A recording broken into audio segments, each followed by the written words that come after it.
Joining us now, Niall Stanage, White House columnist at The Hill. Niall, good to be with you again. And Nick Smith just explaining how history is not always on the Democrat side in terms of history repeating itself.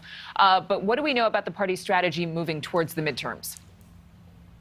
Well, I think there are a lot of things that Democrats are frankly panicked about, Adrian. I think firstly, they want to pass legislation in the building behind me that they think will give voters something to vote for. But there's a whole ongoing clash between progressives and moderates in the Democratic Party.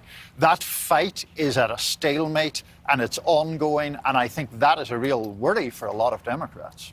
Let's talk about the election in New Jersey. We had our Paul Gerke reporting there. A much tighter race than anticipated, even though there are so many more Democratic voters in that state.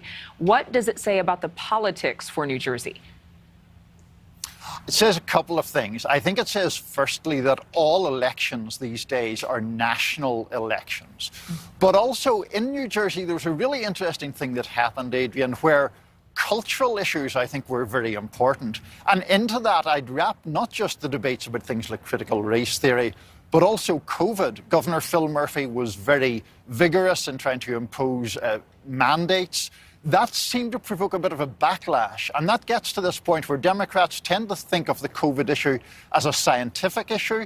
I think conservative voters and some independents see it as a cultural issue and resist what they see as government telling them what to do. Yeah, a lot of people standing up for their rights in terms of government overreach, the right to make their own personal decisions about their health, about their family, about their children in regards to schools. That's come up quite a bit this round. In Virginia, Terry McAuliffe's loss to Republican Glenn Youngkin, viewed by analysts as a referendum on the job President Biden has been doing in the White House, but they also signal that former President Trump's reign as the face of the GOP may be ending. I know we talked about tone over the past few mornings and the fact that Youngkin actually was able to harness some of the same Trump-era sentiment, but in a kinder, gentler way. Would that be true in your mind?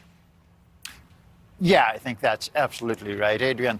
You know, Glenn Youngkin presented himself very much as an affable, suburban husband and father, a long way removed from the kind of theatrics that we see from former President Trump.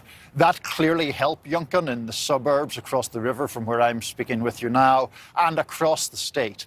And I think a lot of Republicans who have been perhaps skeptical or uncomfortable with President Trump are very excited by Glenn Youngkin's win. I was speaking to some of them yesterday, and they say this provides a new template for Republican candidates to perhaps win in Democratic-leaning or swing states.